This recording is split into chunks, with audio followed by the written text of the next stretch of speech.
Hello and welcome to a special edition of the two-man power trip of wrestling. I'm your host, JP John Poz. With me today, very special guest, the man behind the Attitude Era and former WCW World Heavyweight Champion, Vince Russo. Vince, welcome back. How you doing? What is going on, John? Long time no see, man. How you doing, my friend? Doing very, very good. So today, the topic at hand is WrestleMania 14, all the way back in 1998, just to kind of give you a little overview of it. So WrestleMania 14, March 29th, 1998, from Boston, Mass. At the Fleet Center. The attendance, 19,028 people, sellout, 730,000 buys, and the tagline is the greatest pay-per-view attraction of all time. 730, pretty damn good. Yeah, no, that's a very good number, man. Multiply that by the price of the pay-per-view back then, and you got a pretty good payday, man. Yeah. Think about this, though. WCW Uncensored was 2 weeks before this. You had Hogan versus Savage in the cage. You had Sting versus Scott Hall. Did 415,000 buys. So in the month of March, if you're a wrestling fan, you pay, over 1.1 million pay-per-views you bought. Nuts. That's crazy, bro. That is a crazy number, man. So did you think at this point, like, okay, like 415, obviously this is your WrestleMania, so you're going to do a better number. But did you think you were pulling ahead a little bit here? Because it seems like they're losing steam and you guys are picking up steam here. Yeah, bro, it's really funny because it's just the way the way the dirt sheets want to, just use numbers and finagle numbers against you. Because obviously, bro, what happens now over time is we took AEW's pay-per-view numbers. Bro, a lot of people got to understand with the price of pay-per-views back then, bro, a lot of people were on a budget and it was one or the other. Like we can only afford one this month. I mean, that happened to a lot of people, bro. They couldn't afford to pay for both. So what happened was we started taking that pay-per-view audience away from WCW slowly but surely. And what the dirt sheets love to look at is when I went to WCW, how the pay-per-view numbers were down. Yeah, bro, the pay-per-view numbers were down because I just came from the WWE where we took their pay-per-view numbers. So, of course, when I started with WCW and we kind of had to, start all over again, yeah, bro, their pay-per-view numbers were way down because the WWE numbers were way up. And we were basically starting at the bottom and we had to build up again. But it's just comical to me how they love to use the WCW pay-per-view numbers, which were absolutely destroyed prior to me going into WCW. And then when I get to WCW, they love to blame me for the pay-per-view numbers, which is a joke. But yeah, bro, like that was the thing. Pay-per-views were very expensive back then. A lot of people had to choose just one. I know my dad would say you can only get one, so we would order the WCW, and my friend would say his dad would be like, you can only get one, so he would order WWF, and we'd switch. We kind of go back and forth. Absolutely, yes.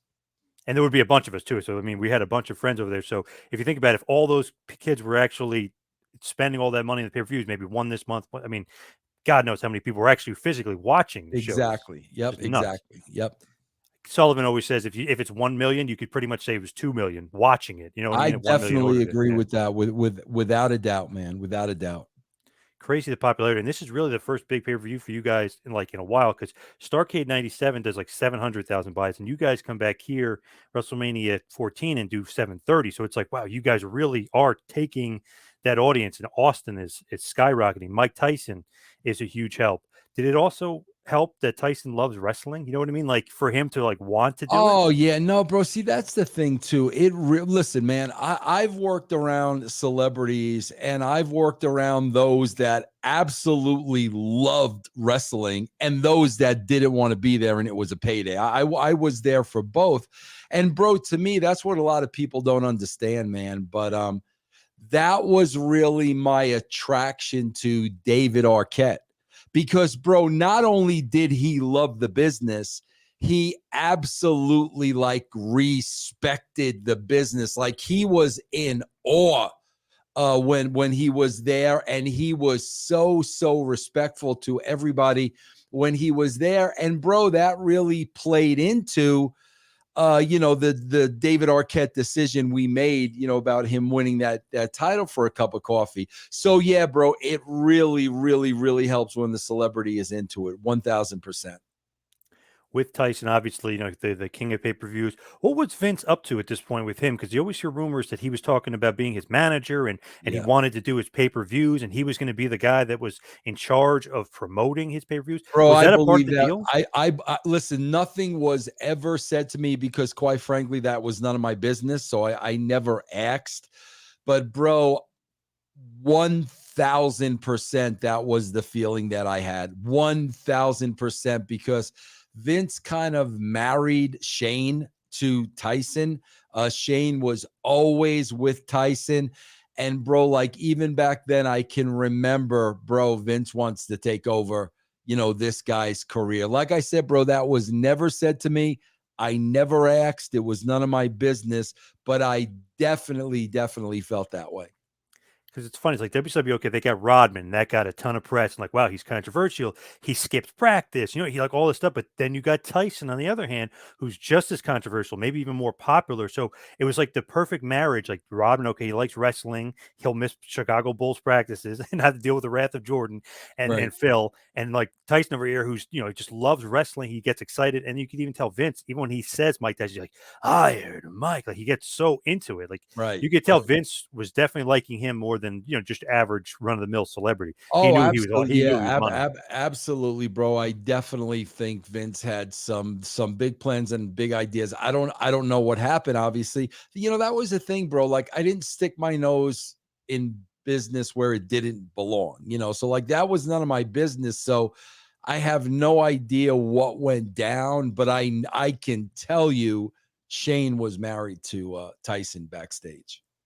How was Mike and like backstage and stuff? Was he nice to everybody and Oh like yeah, bro, he was great. The thing that blew me away though is, bro, he like had this entourage of a sea of people. Like whenever, like literally, bro, you would see like 20 people coming and you knew Tyson was right in the middle of that. So he had an entourage of people, but nah, bro, very, not standoffish. I mean, not no chip on his shoulder, really a down to earth, nice guy, very easy to work with.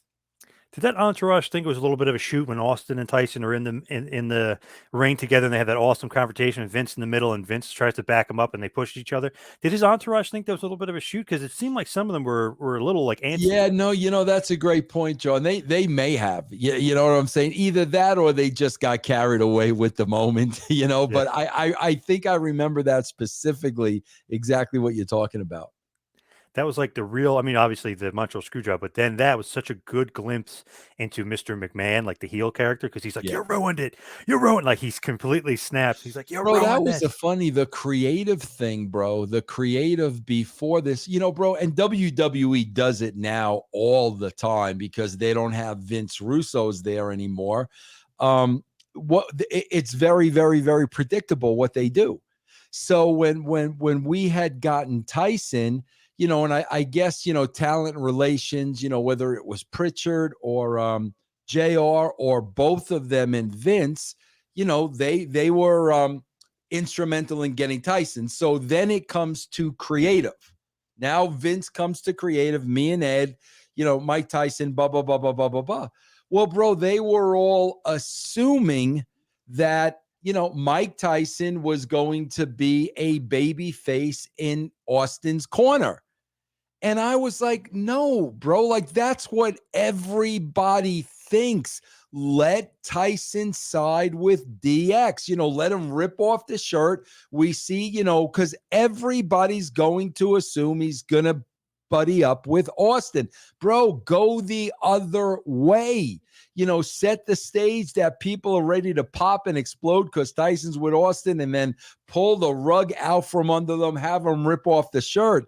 And that's what we wound up doing. But, it's funny, bro. It's like, man, WWE, they always want to do the predictable thing. And like that's what they're doing now again, 100% across the board.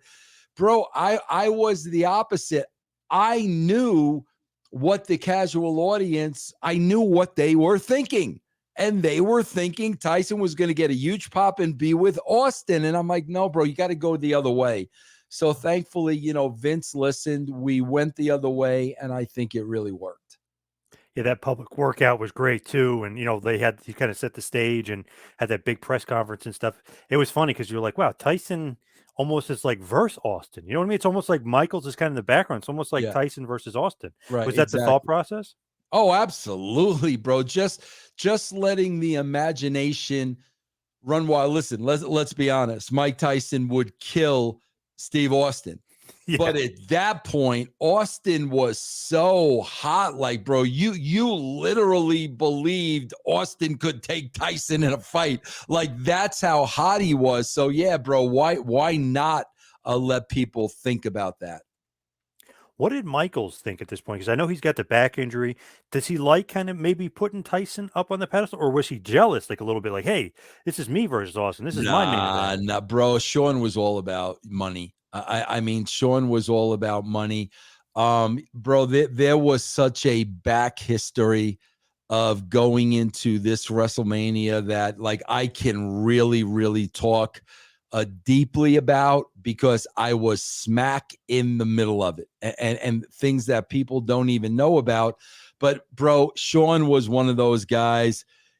He sees Mike Tyson, he sees dollar signs. Mike Tyson is going to make me money. That's the old school way of thinking, bro, that doesn't exist today. So absolutely not. There was no ego whatsoever. Shawn knew that Tyson was going to put a lot of attention on the match. So what was like the deep stuff going on backstage with him and everything else? Oh, bro, the deep stuff were Shawn and Vince were at absolute odds to the point of not speaking to one another. I was the guy, bro, relaying messages. Wow. From Shawn to Vince. Okay, Vince here. From Vince back to Shawn. I was right smack in the middle of it. And bro, I'll tell you what I think this came out of. Bro, when Shawn was the champion and the company was down. I mean, if you remember, Shawn had feuds with Vader and Sid, but the company was really at a low point. Okay. Bro, yep. I can tell you, Shawn Michaels did everything the company asked. Everything, bro. Like, at a split second, Shawn, you need to go here, you need to go here, you need to go there. He was such a company guy when he was the champion. Now, bro, I swear, because I witnessed it and I saw it.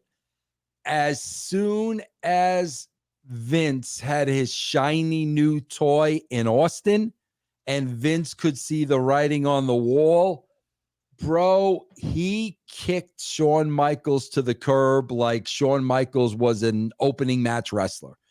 And I saw this. I saw this with my own two eyes. And bro, that did not sit well with Shawn, because Shawn saw what was going on. As I said, man, Shawn did every single thing Vince asked him to do as champion. And all of a sudden, Vince had a shiny new toy, and Shawn's, the redhead stepchild. And I witnessed this. And this is what really pissed Shawn off. And I really felt that Shawn felt a deep, deep disrespect. And bro, I agree with him. I saw it too. And I didn't blame him one iota.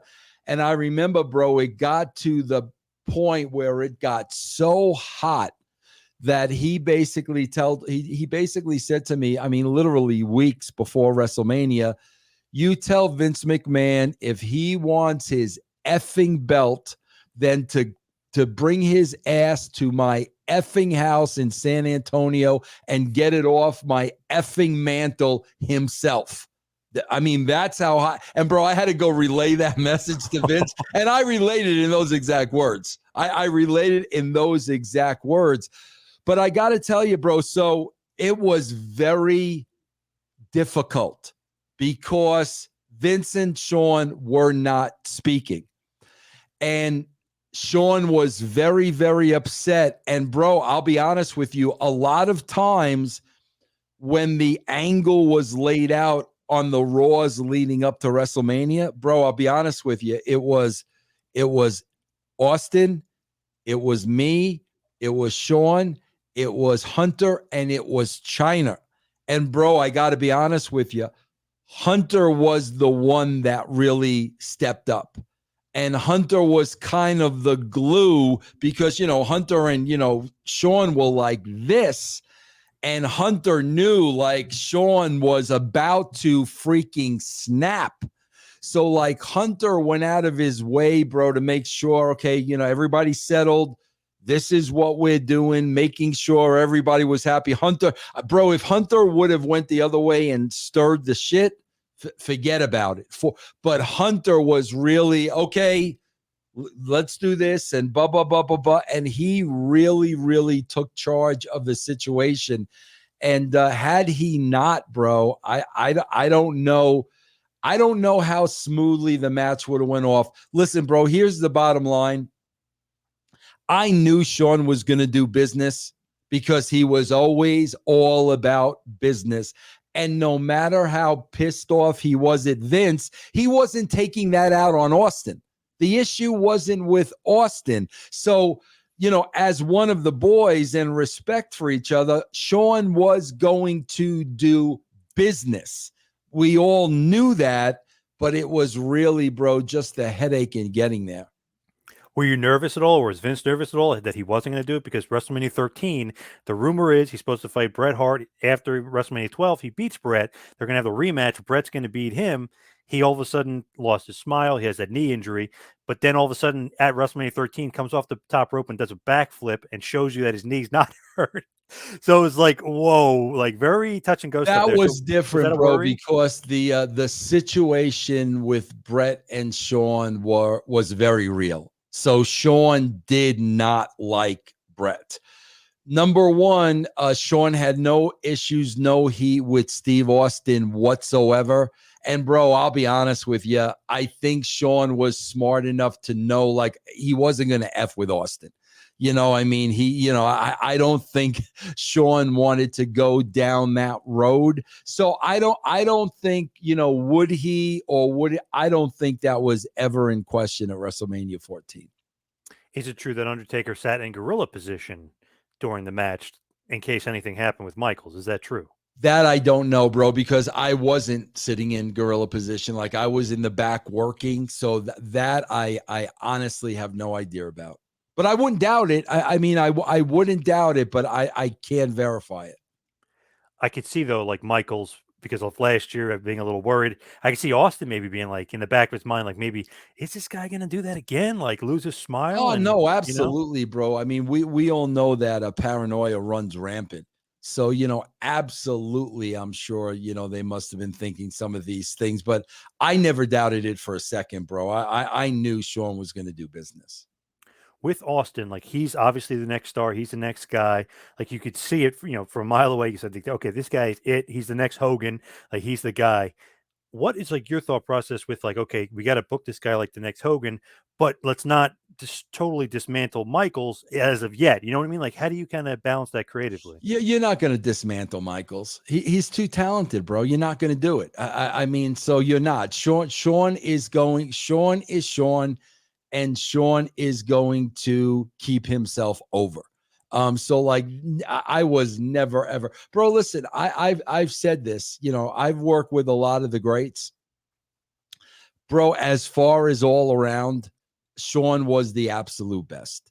And because he was so good, on the mic, in his character, in the ring, bro, he was bulletproof. You were never ever gonna hurt Shawn Michaels. You could have kept bringing Shawn back and back and back and back, and he would have been as strong as ever. So never had to worry about that, bro. The other thing with Michaels is he wasn't like a big draw. You know what I mean? Like popular, yes, but not like a Steve Austin, not like a Rock. You know what But I mean? I He's never a think, big bro, draw. that's because of where the business was at the time, bro. Bro, you're talking about the guy's the champion, and you've got TL Hopper and the Goon and Freddie Joe Floyd and who, like, oh my God, bro. It was like he was carrying this thing on his back by himself. Bro, when you go to the Attitude Era, I mean, my God, Austin had Mick and Rock and Kane and Taker and DX. Like, oh my God. Huge, huge, huge difference, bro, in the supporting cast. And Michaels was going to get up against the prime years of the NWO and Crow Sting and stuff. So not good competition for him to go up against. Right. And I know Hall and Nash are Absolutely. his boys, but Right. I know they would joke around with him saying like, oh, maybe you miss us, like kind of Yeah. thing. Absolutely. Absolutely. Yep. So Austin, he's getting the big push. What does Vince McMahon say to you, like creatively, like get some stuff together for Austin? You know what I mean? Like, is he like preparing you for this big push, I'll never are you forget, bro. preparing him? Vince never did this ever before, but I remember when Austin won the title. The following day at Raw, Vince McMahon said to me, he said, bro, you are glued to Austin 24/7. I don't care about anybody else. You are glued to Austin. He never said that to me about anybody at any other time.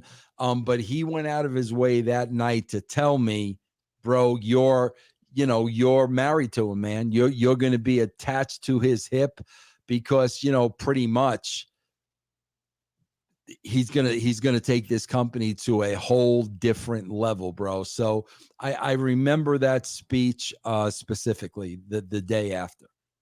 Is it crazy to think he's going to be the next Hogan? Like, because merch sales, arena sales, pay per view sale, like everything is through the roof. Licensing deals, everything goes through the roof. Is it crazy to think like, okay, we got the next Hogan here, or is that like a viable option at this point? Like, you guys are actually thinking that?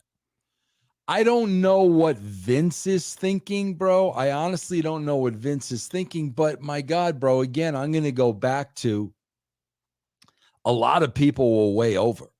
It really wasn't Austin and everybody else. My God, bro, Sable was way over. Yeah, A big time. lot of people at that time were really, really, really over. Now, like I said, as far as the business plan for Austin, Vince may have had something completely different in his mind. I don't know. All I know is, bro, I'm in a position now where I'm writing for a lot of people that are way, way over. How is he, Steve Austin? How is he like to deal with as far as writing, creatively producing, and how like did he change it all as he started to get more and more popular? He did change, bro, but he changed in a way that did not surprise me. And I 1000% understood. I understood what he was going through. Bro, Austin's mentality was, keep in mind, bro, he once told me a story about, working under Jerry Jarrett. And bro, the guy lived on boiled potatoes. That's Mm. all he had money to eat was boiled potatoes every night. He told me that personally. So when you look at where he came from, bro, all of a sudden, Stone Cold Steve Austin was almost like an overnight sensation. I mean, it happened very, very, very quickly. And because of that long journey, when he finally got to the top of the mountain, in Austin's mind, bro, I know he was always aware of it could end just as fast. It could come crashing down just as fast. So with that, bro, when it came to creative, he would start really overanalyzing everything because there was a little bit of paranoia. And bro, let me tell you something. When you overanalyze anything, you're eventually going to find a problem with it because the reality is you want to find a problem with it. So when you overanalyze anything, bro, you're eventually going to find problems and start nitpicking. And he used to really overanalyze. Like, I'll never forget, bro. Here's a perfect example. I came up with the idea of a beer truck. So I went to Steve and I'm like, bro, you're going to drive a beer truck into the arena. And there was like silence, and he thought about it for a second, and he looked at me. This is what I'm talking about. He looked at me. He goes, well, why can't I just drive my truck in? And I had to look at him and say, Steve, you're going to drive a beer truck in? Like, do you not like the significance? But that's what I'm talking about, bro. He would really, look at every little single piece because he was so worried about it coming crashing down. But bro, at the end of the day, man, I wasn't going to allow that to happen. I mean, everything I wrote for Steve, I knew how to be, the next level and the next level and the next level. And I wasn't going to let him, plummet down. But like I said, bro, I understood completely what his mindset was. I understood completely, man.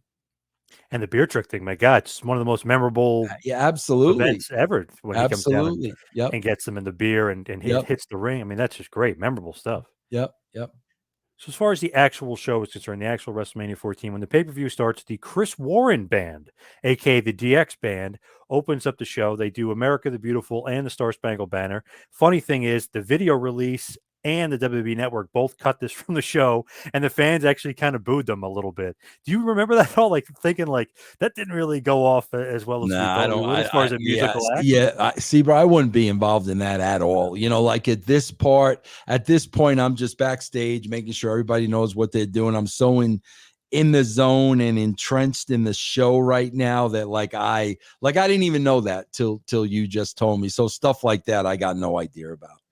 It's funny though, like the Chris Warren Band, the guys that sing the DX song are doing the opening of the show with the songs.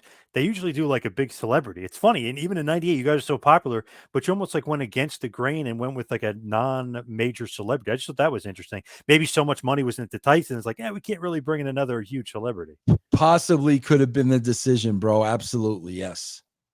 I know Pete Rose, we'll talk about him in a second, but it's just funny. I always just like laugh at them. Like, why those guys? Why not like Aretha Franklin? You know what I mean? Or right, exactly. Somebody of that ilk. Yeah. Even though, bro, I got to tell you, bro, I think that was my best favorite entrance music of all time.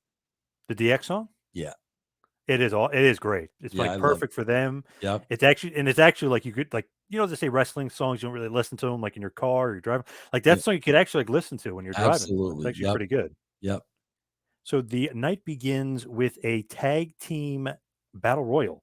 It's interesting that LOD is like the surprise entrance, really, and they're kind of like the ultimate guys to have in the match, but they got a huge pop. So LOD coming back and really being LOD 2000, I thought it was great because it's like, oh shit, LOD. Like, I don't know, it makes the match seem a little bit more heightened because they're the greatest tag team of all time. Yeah. Was that when they were with Sonny? Yes. Yeah. Yep. Bro, I'll be honest with you. Like none of the participants involved like that. And, bro, when somebody doesn't like it, it's not going to work. And, bro, by that time, LOD was a little further on in their career. So the idea of LOD 2000 was kind of to, bring them in, 1999, whatever it was. And then, Sonny, she was always ratings. So you were always trying to get her, on TV, in the spotlight in some way, shape, or form. But bro, when you've got old school wrestlers like that, sometimes it's hard to change things up because, their argument is always going to be, well, it worked for so long.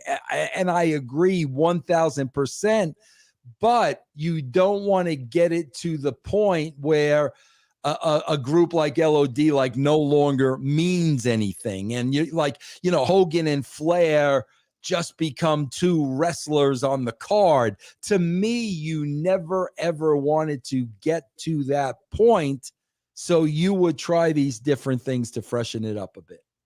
Yeah, they're LOD 2000 here. They end up winning. They become the #1 contenders for the WWF Tag Team Championship. But it's interesting. LOD 2000, it's like, I don't know if I really care for that name. It's like, then they have Sonny with her. It's like, it didn't work for me either. I don't think it was that great. It didn't work. It didn't work. Other guys in the match were just to, just to write a few names. You had Barry Windham, the Jackal, Savio Vega, just, the Bariquas, the Blackjack. I mean, you had all these other teams in there. DOA, the Godwins. The final team that got eliminated was the Midnight Express, Bombastic Bob and Bodacious Bart with Jim Cornette. That seems like I don't know, not a great idea. The new Midnight Express. That was just probably a Cornette bone. It was probably just throwing Jim Cornette a bone, pretty much. So LOD 2000 wins and still #1 contender. So they're still relevant here in middle of '98, really, around WrestleMania 14 time. And like, are they factored in as like, oh, we're going to do something with LOD here with LOD 2000? Or they're just simply, we'll give them a nice little push and we'll kind of use them to get the Outlaws more over. At this point, Hawk's really having problems. So it's really, really hard to have concrete plans around somebody when you're dealing with other issues that are out of your control. So I really believe, bro, that was kind of like a let's play it by ear type of thing. Give them the WrestleMania moment, let them win that match. But like I said, bro, because of Hawk's demons, I think that was really let's kind of just play this by ear. Good to start it off with the crowd because it's like instant pop. As soon as you hear what a rush, instant pop as far as them being over. So that was like a cool way to start the show. Yep. A little bit of a nostalgia thing too, absolutely. Like to keep them around. Yeah. Did you like the new Midnight Express with Cornette and Bart and Bob?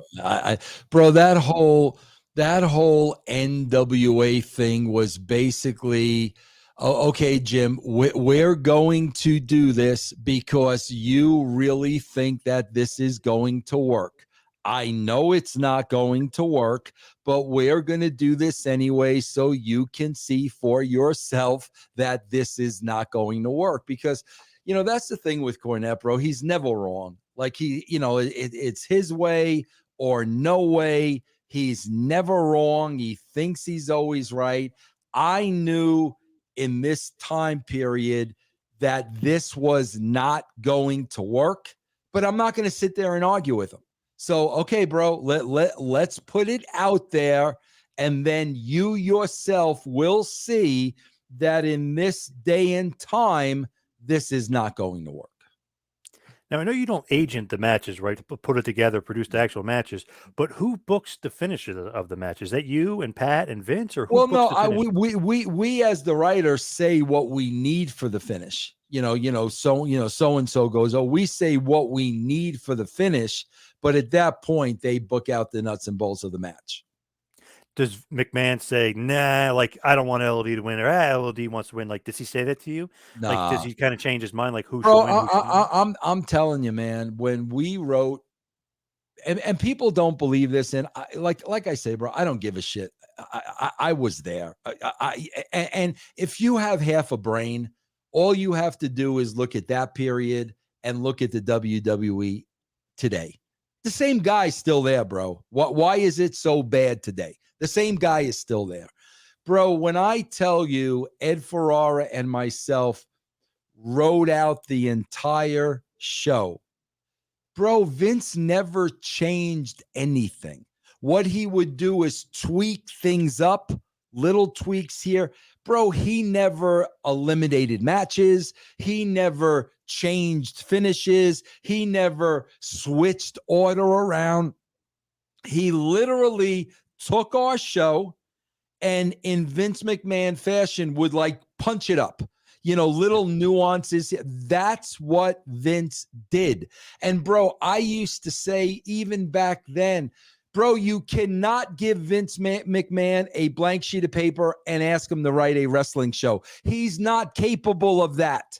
That's not his forte. You've got to give him the show so it's all right in front of it, and then he will add his McMahonisms.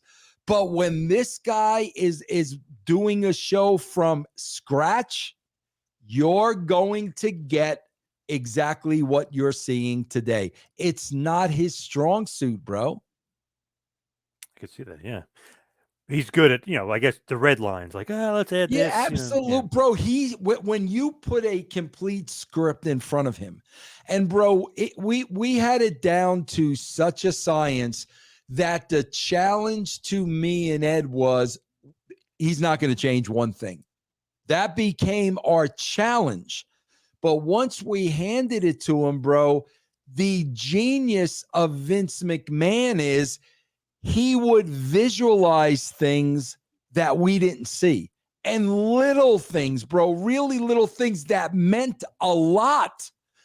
That was the genius of Vince McMahon. But the reason he was able to zero in on that stuff was because we gave him a complete show. There was everything in that show, A to Z. So now all he had to do was like, okay, I'm not going to change the show. I'm not going to change the structure of the show. I'm not going to F with it. I'm going to punch it up my way and make it better. And he did. I always give him credit for that, bro. That was the genius of Vince. But he cannot write a show from scratch, bro. So the next match, Taka Michinoku defeats Aguila and retains his light heavyweight championship. Match only is about 6 minutes. What do you think here of just the light heavyweight division? It doesn't seem to have. I hated it, bro. They wanted to compete with WCW. That's what it was all about. I hated it, bro, because it wasn't really character driven and storyline driven as much as I would have liked, even though Brian Christopher was a great character, bro. Brian Christopher was so good and so charismatic, but it was a blatant ripoff of the cruiserweights at WCW from day one. And I was never a fan of it, bro, but it's kind of, what they wanted to do. I kind of inherited it.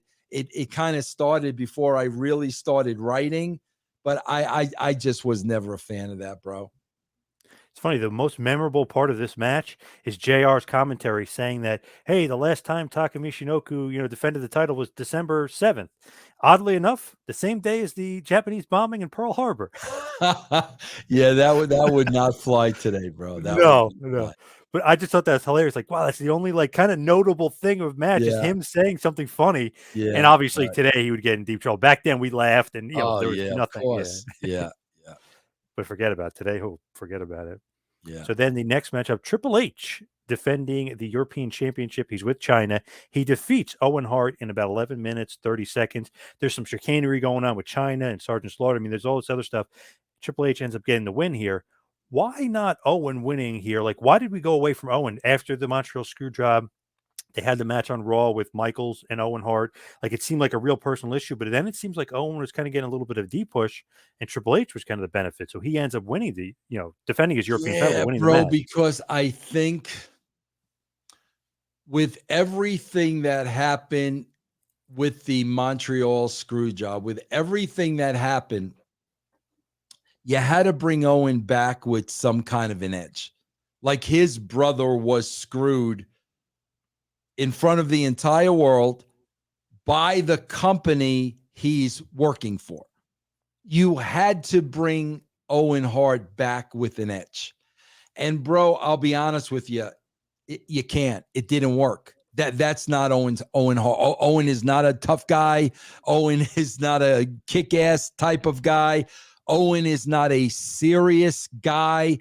So when you were trying to bring him back and portray him in that light, it just really, really wasn't working. And then when you add to that, a lot of those early promos were, like with Shawn and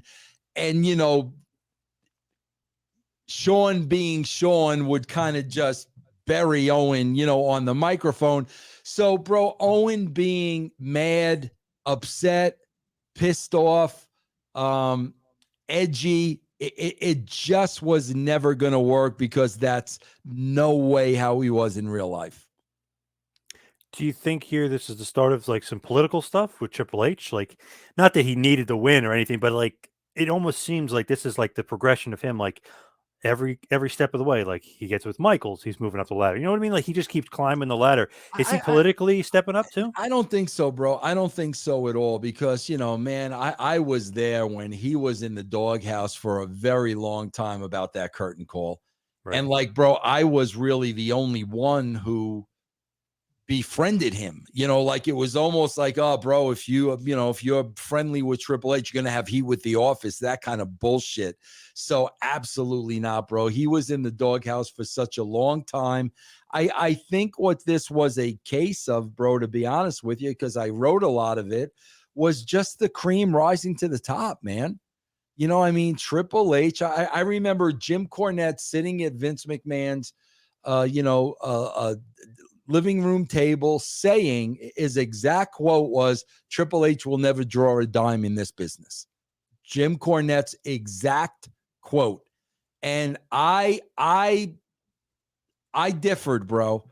I thought there was a lot of, not only was there a lot of potential in Triple H, bro, not only was he a great athlete, he was such a student of the game. And he was so smart, bro, and so intelligent that I knew, bro, once we got over this curtain call bullshit, I knew he was going to be a major player in the company. Man, you guys got very, very lucky because the next night, Sean Waltman, X-Pac, debuts and he's with Triple H. And that, you get the guy from the NWO. I mean, Yeah. big mistake. I know he had some problems with, like, Barry Bloom and Bischoff and trying to renegotiate his contract when he had the injured neck. Hogan cuts that horrible but awesome promo.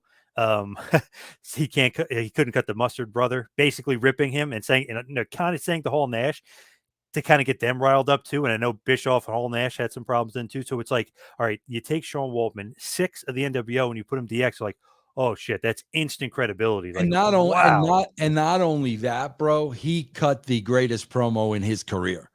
Yes. Far and away. Yep. That promo is still memorable to me to this day. He cut the best promo in his career that night. To me, it's like, okay, Triple H is here. He gets to win over Owen. He's European champion. Then he starts DX, and he's the leader. And then Waltman comes. It's like he's going up. Absolutely. As far as even the crowd reactions, like you could tell, like, whoa, they got a guy from the NWO, and now he's in DX. Like it made them so much cooler. Absolutely, I agree. Yep. And then we'll talk about it, but later on the night, the Outlaws obviously beat Funk, and on the next night on Raw, that is, they beat Funk and Foley, and it starts an awesome thing with Foley and Austin. But we'll get into that too, which is just great writing on your part. But we'll get into that in a second. So Marc Mero and Sable in the 4th match of the evening defeat Goldust and Luna Vachon. Match goes about 9 minutes long. The thing I noticed here is Sable, and being 16 years old at this point, we're all obsessed with Sable, but she was so much more over than Mero. It was crazy. Oh yeah, and bro, Way not more, only yeah. that, freaking Luna hated Sable. Hated Sable. And Mark, I swear to God, bro, Marc Mero gets zero credit when he should get so much freaking credit. Because, bro, it's funny, man. Luna hated Sable, and literally Mero had to protect Sable from Luna, but he didn't do it in a way where he was being disrespectful to Luna. Like he did, like he did not, he did it in a very smart way. And even, bro, a Gangrel, like I'm telling you, between Gangrel and Mero, they had to kind of relax Luna and settle Luna down, because, bro, Luna hated Sable just because of what she represented. She didn't hate Rena Mero. Rena Mero was a sweetheart of a person. She hated, oh my gosh, this beautiful woman who didn't know how to wrestle and learned how to wrestle in a couple of months. Luna hated the idea of that. But I got to tell you, David Heath and Mero really, really had to be the middleman to just make sure that, Luna didn't freaking attack Sable. Now, this is different, kind of what you're doing with the women here. Like, you're really putting some spotlight on them. They are getting this match, obviously, big time match at WrestleMania. But are you starting to sense like, wow, Sable is like Oh, no maybe doubt. number No. 2 popular behind Austin? Like, are you She sensing that? was, bro. Bro, I'll never forget the day. I'll never forget it. Anybody can go back and see it. It was just a little spot where Sable came out and she was putting over this big inflatable chair, like a shop zone thing. Yes. Bro, the people went nuts. I was in the arena, and I swear to you, bro, she got the second biggest pop behind Austin. That was the second biggest pop of the night. And then I realized, bro, we got to do something more with her. So that's when I went to Vince.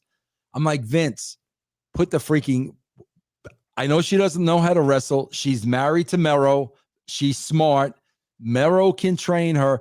Put the belt on her because she would open up doors. Now, like for instance, bro, the Stern show was red hot at that time. Now, Yep. Stern wasn't a wrestling fan. Would he put her on the show? Absolutely. Like that's what I was looking at, bro. Howard Stern might not have a wrestler on the show. He would have her on the show in a freaking heartbeat. She might be able to open up some doors that some of the guys can't.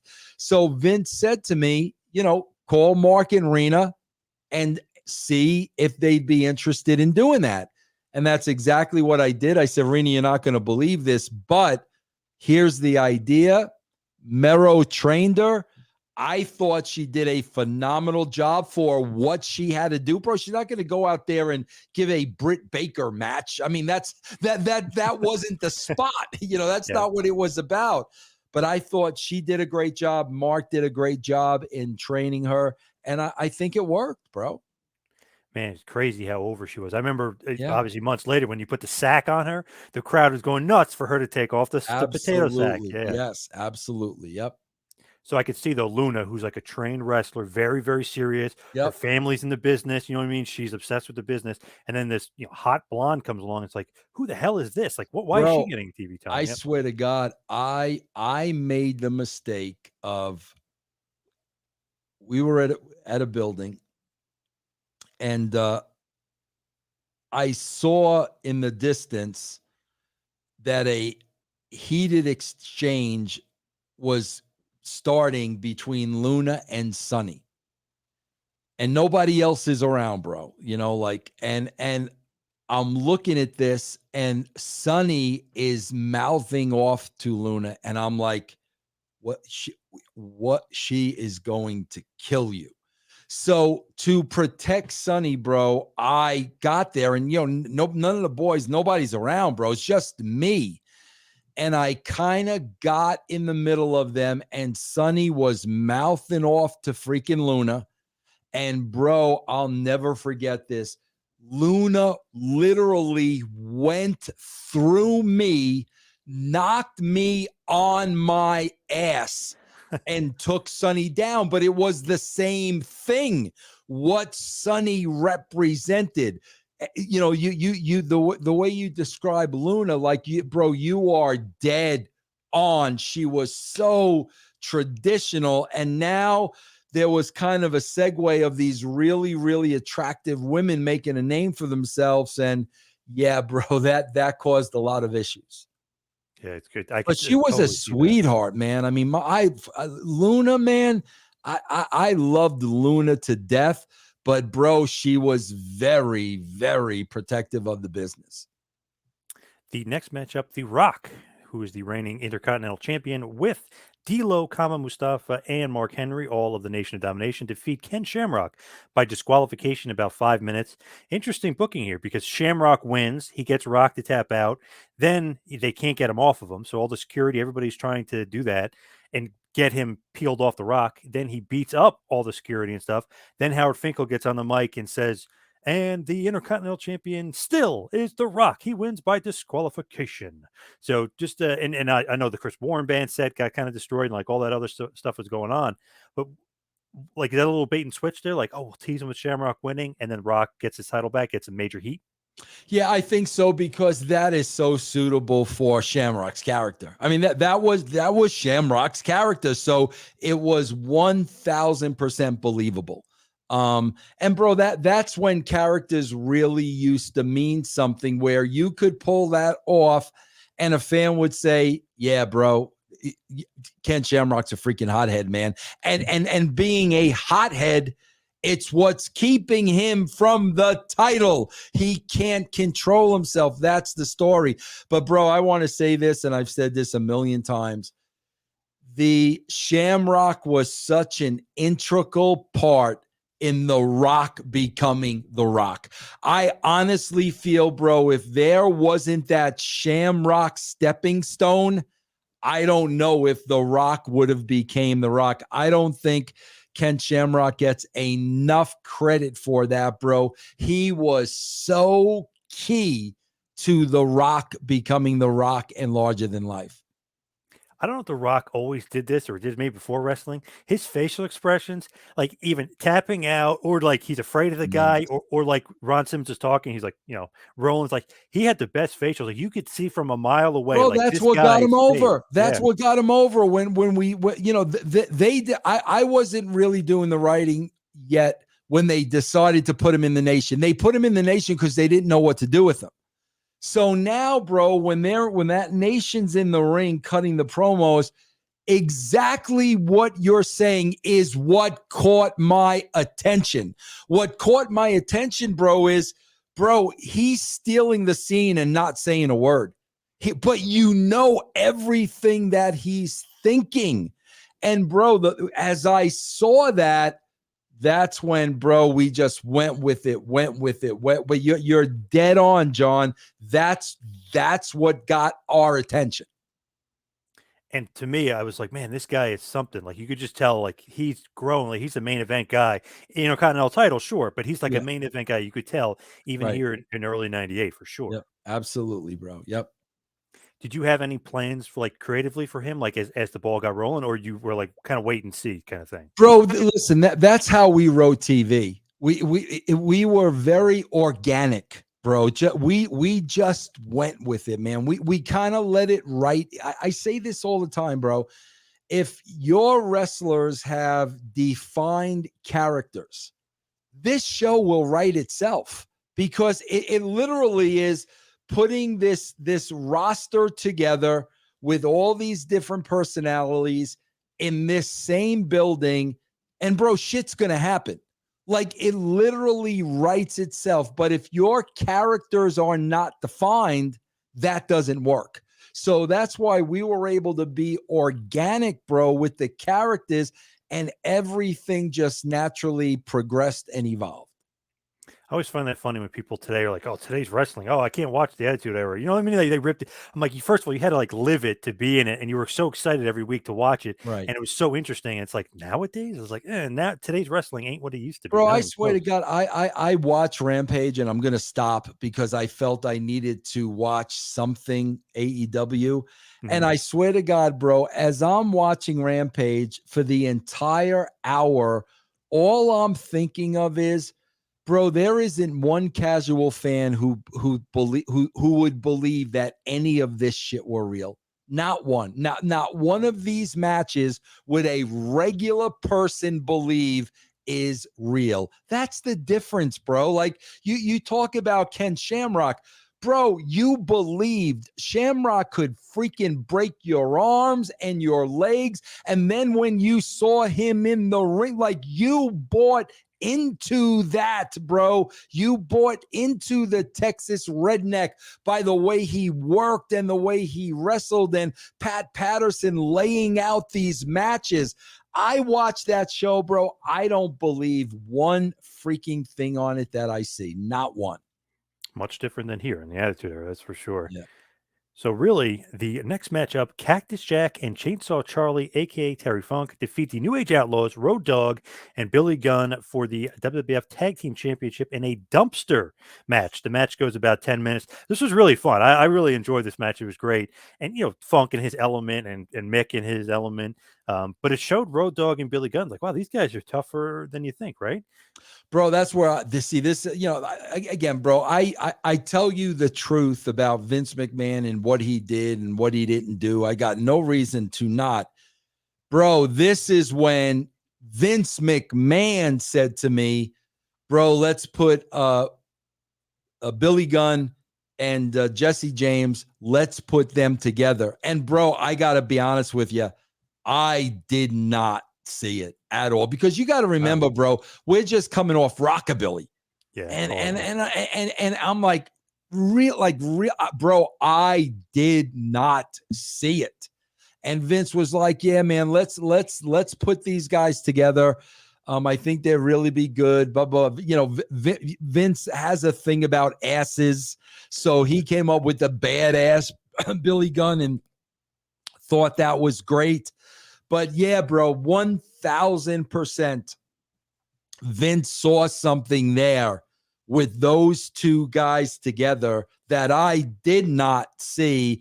And he was 1000% dead on with those guys, bro. Great name too, New Age Outlaws. I like that name. Yep. And I actually heard a promo from like USWA from Road Dogg from years ago. He was playing it recently, and first time he said New Age Outlaws, like, wow, that's interesting. Like he had it in his head, I guess. Oh yeah, bro. He came up with all that stuff. That was all Road Dogg, the promos and what he said. That was all Brian James, bro. Oh, I did not put one word in that dude's mouth. That was 1000% him.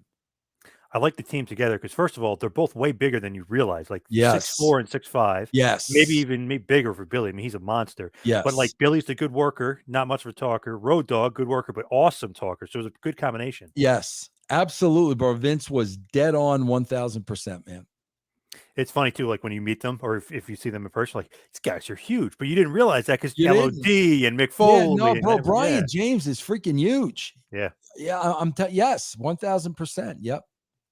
Whose idea was for Jack and Foley to win here, but then they lose the next night in the cage match to the Outlaws? Was that something where like it's really going to behoove them to lose and then get more over the next night when you guys reestablish DX? Yeah, I think so, bro. I think so. And also to, give Mick and Terry the WrestleMania pop, give them that big night. They deserved it. Give it to them. But yeah, bro, it gets Road Dogg and Billy over even more that they came back the next night and won the titles. Plus, they didn't technically get pinned or submitted. They closed the lid on them, so they kind of kept strong, right? Exactly. Yes. Yep. Also, another genius thing, which is great. They're chanting for Austin at the end of the night on Raw when Foley and Funk are getting beat up. So it's like, wow, that's interesting. Okay, I wonder if they'll do anything with that. The next week, Foley's like, you're chanting for Austin. Like, and then he snaps and hates Austin and starts that awesome feud. Just perfect. Because everything meant something, bro. Bro, when I tell you I put myself in the shoes of the character, that's what I'm saying, bro. Like, Eric Bischoff likes to criticize me all the time where he'll say, oh, bro, I've been in creative meetings with Vince Russo when he comes up with an idea and you ask Vince where it's going and Vince has the deer in the headlights look. Yeah, bro, because I never knew where anything was going. John, do you know where your life is going in real life? You don't know where things are going. Life happens. And bro, that's the perfect example where I put my shoes in the shoes of Mick Foley. This shit is not written. They start chanting for Austin. Now I recognize that and I see that, and now I say, shit, bro, how would Mick Foley really feel about that? If every single thing was written and scripted out, that would have been totally ignored. But if you're true to the characters, bro, you can't ignore that because you knew, bro, that was sticking in Mick Foley's craw and he was gonna. That's why, bro, you can't write these freaking things out months and years in advance because stuff organically happens. Bro, perfect example. Sacco, bro, they came up with Sacco when they were shooting that scene. That's when they came up with Sokka. I wasn't there, bro. I was in the building.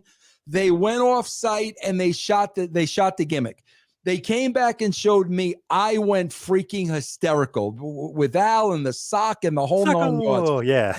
Bro, the next night, everyone in the crowd had a sock on their hand. Now, if we would have had something written out, bro, that would have got totally freaking ignored. That wasn't part of the plan. But the next night, all of a sudden, bro, now Socko's a thing. That's why I'm saying, bro, if you've got well-crafted characters, the shit writes itself. That's what's lost in today's business, bro. You had told me when I interviewed you a while ago, we were talking about backstage and like writing WWF. You said like the plan was kind of Austin Undertaker at SummerSlam. You didn't exactly know how you were going to get there, but you wanted to keep them both strong going. So you have like pillars of what you want to do, Yes, but everything can change and you could actually like kind of go on the fly. Week to week, things can change. Absolutely, bro. Foley, I mean, his masterfulness of being able to be like the great baby face, but also can turn it on in an instant and you really believe him because he gets so passionate. It's like, and you cheered for Austin, you disrespect me. And then he snaps on Austin and you get the great Raw that turns the tide when Vince wrestles Austin with one arm tied behind his back. Foley comes out, puts the mandible claw down. I mean, great. Bro, how are you gonna write that shit months in advance? Like, no, bro, this is a live TV show every week, and that's how you've got to treat it, bro. And bro, I'm telling you, that's how I treated all the shows I wrote, and that's why they were more successful, because we were actually playing off of what was happening, what the crowd respond. We were playing off of that. We had nothing set in stone written 3 months down the road. It's freaking the idea of that is ridiculous, bro, because you're going to waste your time writing the next 6 months. Bro, people get injured every single week. So I'm going to write a 3-month story for Mick Foley, and next week he could break his leg in a match. It's ridiculous, bro. Plus, contracts. There are contract disputes where, okay, bro, we're going to have to play hardball with this guy and sit him home because you can't plan this shit out, bro. There's too many, there's too many intangibles that can happen. So then Undertaker is up next, and he's going to defeat Kane with Paul Bearer in about 17 minutes. Good match here. The pre-match stuff with Pete Rose is hilarious because who came up with that? Like, why? I mean, he's making fun of Boston. It's hilarious. I'd bend down to pick it up, or Bill Buck, whatever he says. Bill Buckner can't bend down to pick it up. We're just making fun of tickets and the fans and Boston and the Red Sox and Bill Buckner. I mean, great stuff. Whose idea was Pete Rose? Bro, I swear to God, the funny thing about Pete Rose was this wasn't the first choke slam, was it? I was trying to remember if that was his like debut. I think that might have been because I know progressively he's in 15 and 16 too. Well, if this was the first one, bro, I can remember like we're thinking about it, but like, nah, he ain't gonna do it. Yeah. But bro, I swear to God, I'll never forget this. So we pitched him, and all he cared about was how much. How much? Oh, wow. I swear to God, bro, that's all he cared. Okay, yeah, I'll do that if it's worth my while. And whatever Vince agreed to pay him, I don't know. Bro, that's all he cared about. All he cared about was, I'll do whatever you want me to do, but you're going to have to pay me. And that that's a businessman, bro. It was freaking awesome. It's funny too because it's like, why Kane and Pete Rose? But it just worked for whatever reason. Reason. Exactly. Yeah. So with this, obviously Undertaker, this is very infancy of the streak, but he's got a little bit of a streak going here. He beats Kane. Was there ever any thought of Kane going over here? I don't believe so, bro, because we had so many chapters in this story and so many things we were going to do with Paul Bearer and storytelling that I don't think there was, bro, because either way, it wasn't going to hurt Kane because there was, it's kind of like Jason coming back. You know what I mean, bro? There's going to be the next chapter in the story. So I don't think there was any question in putting Taker over here. He kind of gets his heat back a little bit too at the end because he beats him up afterwards, and then Undertaker sits up and he kind of Yeah, sets up the next chapter that's going to continue with him. But it's just interesting, like Kane, it's like one of the first guys that I remember kicks out of the tombstone too. So yeah. it's like they really made it, or you guys really made an effort of like, okay, we got to make him look as strong as possible. Absolutely. Yeah. And don't forget, Glenn Jacobs was such a sweetheart of a guy that, Taker had no issues. What he wanted to get the guy over, bro. So it really, really worked. Plus, it helps him too, like his character and him too. Is like, if I have somebody equal to me that I can work with, money, money, money. That's exactly it, bro. Exactly. Yep. And Bearer did such a good job, not carrying the feud, but on the mic, kind of carrying the Ah, feud. Like bro. his The stories and the way he, like his inflection, the way he Bro, talked, like he doesn't everything was great. he doesn't get the credit, and I don't know why. The greatest storyteller of all time in the wrestling business, and I don't know why he doesn't get that credit. I was around for hundreds of his promo. Nobody's told the story better than he did. Nobody, bro. It's funny. It's one of the best storylines. Kane versus Undertaker. Yeah. Also, Austin versus Vince is going on, or about to go on around the same time. So you get two really tremendous storylines. But it's funny. There's like the supernatural characters in the Attitude Era. Don't know why it worked, but it worked. Yeah, exactly. Yep. And Bearer was so good, just egging on Taker, making fun of his mom. Like So Kane's your good. brother. Like everything was so good. Yeah, so good. Then we get the main event of the evening. Stone Cold Steve Austin defeats Shawn Michaels for the WWF World Heavyweight Championship in 20 minutes. Mike Tyson, of course, is the special guest enforcer. Was there ever any thought here that, we talked about Michaels, he was definitely going to do the job, but was there ever any thought that the injury was so bad he might not be able to wrestle? Bro, I swear to God, I'll never forget this. And I still don't know the answer. I don't know the answer. But bro, he was selling the back big time before and after the match. Big time. He was selling the back. And I remember, bro, there was a spot in that match where Shawn did the kip up. And I was like, wait a minute. Like now, bro, I will say this, John. I will say this, bro. You know what adrenaline can do. Yep. No question about it. You know how 16,000 people in a match of that magnitude, Shawn Michaels could not be feeling a thing. But I remember, bro, watching the match. I was in the house and I saw the kip up and I was like, bro, you got to be freaking kidding me. To this day, bro, I don't know. I don't know if he was working the back. I don't know if it was adrenaline. I don't know. But yeah, bro. But yeah, I remember after the match, he was down in the locker room. His parents were over him. He was down. I can't see, Shawn knew he was leaving after that. I can't see Shawn playing that up like that if it wasn't, real. But yeah, bro, he was in a lot of pain after that match. He's one of those guys like a Bret Hart where they're such like good workers and good sellers. You kind of can't tell You because there's can't points of tell. that match where I'm like he's healthy, but then you watch there was like where he held his back and was like gingerly walking. You could tell he tweaked something because he like had a little jolt and like okay, you're not gonna do that like as a work like Exactly, that's bro. legit, yeah. Exactly. Absolutely. Yep. And you could tell when he goes to kick Austin, Austin has to get extra low when he misses, and you Yeah. could tell it's one of those things where he's literally just lifting with all its abdominal muscle, just trying to lift his leg over Austin. Yeah. Yeah. Yeah. So he definitely had some back issues. I wonder what was going through Austin's mind. Did you know like was he like I hope he's healthy enough. I hope I can get this good match out of Bro, him. now Austin is the type of guy, bro, that he's fully aware and he's gonna take care of him as much. Like you said, him getting down, he if anybody knew how messed up he was, it was Austin because Shawn would let him know. I mean, absolutely. Austin's a type of guy, bro, especially after that Owen injury. Austin's Yeah. going to go out of his way to take care of you if you're hurt, without a doubt. Now Austin wins with the stunner. JR, most legendary thing. He's holding up the belt. The Austin era has begun. Austin, Austin, Austin. Speaking sound bites, the awesome JRism. Do you know like then they're like, okay, rock star, like this is the guy.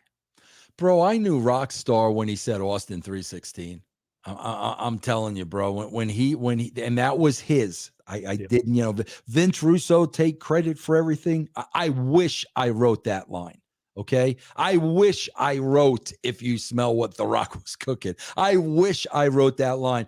That Austin 316 promo, bro. I knew, like, bro, like this is it. Like this is it. So I kind of felt that beforehand. And bro, it's also, he was in such a groove, bro. He wasn't going to be denied. Like nothing was going to stop him. Nothing, bro. Like I don't know. I honestly believe, bro, even if I would have written shit TV, I don't think that would have stopped him. Somehow, some way, he would have gotten it over. This guy was so freaking determined, bro. He grabbed the brass ring. Nobody was going to take it away, bro, no matter what. So the drive and the determination, bro, nobody was going to stop him. Nobody. Hey, look at WrestleMania this year, WrestleMania 38, him and Owens. Man, he tore it up. He was awesome. The beer bash, everything else, he killed bro. it. He's not going to be nothing less than that ever, bro. It's funny, too. I went to, I think it was 10 or 11 liquor stores because I wanted to try this damn beer. And the guy, they know nothing about wrestling, but they know the Steve Austin beer. We go to the spot, it's sold out. So I'm like, oh, God damn it. So the guy at the liquor store, the manager goes, this WrestleMania thing, I think it got over big time. I'm like, yeah, I think it did. Like he's right. He's exactly. He goes, we had a case of that beer. Like he was saying it, but I was like, Austin still over in 2022 selling his beer out. So genius move by him, like promoting the beer and everything else. Yes, bro. Yeah, he's a business, bro. That's the difference between business then and business now, bro. These guys were businessmen. It was all about branding and money, and that's what it wasn't about the match. They were going to go out there, bro, and they're pros, and they're going to work together, and they're going to have the best match they're capable of. But that's not what it was about. It was about business and money, and who can we work with to make money, and how can I extend my brand? Like, that's what it was all about with these guys. Tyson, obviously, post-match, reveals he's really buddies with Austin. He raised his hand. He counts to 3 very, very fast. Counts to 3, by the way, which I've been told by Mike Chioda and a few other people. I think Jimmy Corderas might have mentioned it to me, too, that they taught him, like, 1, 2, 3. But he was so excited. He was, 1, 2, 3. Right. Exactly. Yep. So I meant, I was like, did Vince McMahon ever say, like, yeah, right, Vince's not going to tell him, like, you counted too fast. Like, he didn't care. Like, it just. Bro, the whole thing was with that, because I guess this is originally why they wanted Tyson to be a babyface, because the whole thing was, bro, if you remember, at the time he was banned from pay-per-view because he bit Evander Holyfield's ear. Mm-hmm. Part of Vince's pitch to Austin was, bro, we're going to baby face you up. There's a little bit of heat on you now. You're banned from a pay-per-view. Holyfield is the baby face. You bit his ear. Bro, we're going to make you come out of this looking like a baby face. So I guess that's why Vince's plan was originally for him to be with Austin. And then, like I said, I threw in there, no, he needs to be with DX, but Vince wanted to make sure he left on a baby face note, because like that's what he had told Tyson, will help you, reshine your image. And I think that was accomplished, bro. I think he did exactly that. And then the great knockout punch to Michaels afterwards was great too. Yes. Yeah. Cementing it. And Michael selling it's funny too, because if you watch his mouth, he's like trying to fix his jaw. Yeah. Right. Great selling. Yeah. It's a great job. Yeah. So huge success. Like I said, 730,000 buys. Do you know, like after the show's over, like that was great? Because this to me was like big momentum change, because WWE was on a roll, like change right here. I got to be honest with you. When I say this, people think I'm full of shit, but it's the God honest truth. Bro, the WrestleManias that I worked, bro, it was just another show. Like it honestly was, because the reason why I say that, bro, is, bro, we had to write live TV like every single day. So, bro, to us, WrestleMania is already over before it even goes out there. we're thinking about the show after WrestleMania. That's where our focus is, bro. What are we doing the night after? So that's why, bro, WrestleMania shows to me as a writer were really, it was really just another show. To me, the Raw following is the most important show of the year, without a shadow of a doubt. And that's where our focus was really on. So great because you start the new DX. Waltman debuts. Obviously, Foley is about to turn heel. He's about to have a 2-month program with Austin, which is awesome. Great matches, just great performances. Vince McMahon, Mr. McMahon, becomes a big part of the show. He wants him to become a corporate champion. He gives him the new belt. He hits him in the balls. I mean, you guys start this pendulum where it's funny, like, okay, you had your big show, and then sometimes the momentum goes like this. You guys had the big show, and the momentum went up to the roof Bro, for 2 because years. bro, they've been dropping the ball for 20 years. Okay. That's why I'm saying, bro, the same Vince McMahon is there. Bro, the mentality is with me and Ed, bro, you're going to get a huge viewing rating the day after Mania. You're going to get a huge number for 2 reasons. Number one, either people didn't see Mania and want to see what happened, or either people saw Mania and want to see the fallout. You're going to have a huge audience that night. That's why, bro, there is so much pressure, because that night you've got to now capture that audience and keep that audience and bring them back the following week. Bro, you can look at the last 20 years, big WrestleMania, the day after number, the next week, bro, right back where they were before, because they didn't pay off that one big show, bro. People tuned in and said, yeah, okay, bro, but this really isn't worth me watching every week. They've done that for 20 straight years, and that's criminal, bro. That's criminal. When you get that big audience, you've got to keep that big audience, bro. Yeah, 2.1 million the night after, and then 1.8 the week after that. It happens every year, down, bro. yeah. Every single year, they can't maintain the audience of that night. So give us a grade, WrestleMania 14, like A, B. Like, what would you grade it if you were grading the show looking back, WrestleMania 14? Oh man, that's I mean, I would like to think every show I was involved in was an A, but I would say it probably was an A, because we got out of it exactly what we wanted and needed. And all the pieces were set in place going forward. So I mean, I'm sorry, man, I would grade it an A. Yeah, me too. I love the show. Just looking back, even watching again, it's like, man, it's very rewatchable, which a lot of shows aren't. But I mean, that was a good one.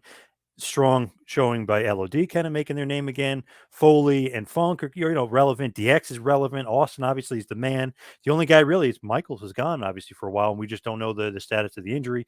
He comes back and plays the commissioner. You have Dude Love eventually turning heel, but the real big thing is Mr. McMahon, Austin. You guys are going to take it to rocket ship to the moon. Exactly. Yep. All right, so let's head towards the plugs. You can follow me on Twitter and Instagram at 2Man Power Trip. Check out the website, tmptempire.com. Patreon.com/tmptempire. Vince, what do you got? Yeah, guys, go check out channelattitude.com, because all our shows are there, and you get clips, man. You get previews of all the shows on the network, and you could decide whether you want to subscribe or not. It's a great tool, bro. A lot of free material. Go to channelattitude.com. New site looks great. Congrats on that. You guys got a lot of good stuff going on. And finally, right? Finally up to 8 months, bro. Yes, finally. Yes. But thank you to Vince, and thank you everybody out there for listening. We'll see you next time. Have a good one, folks.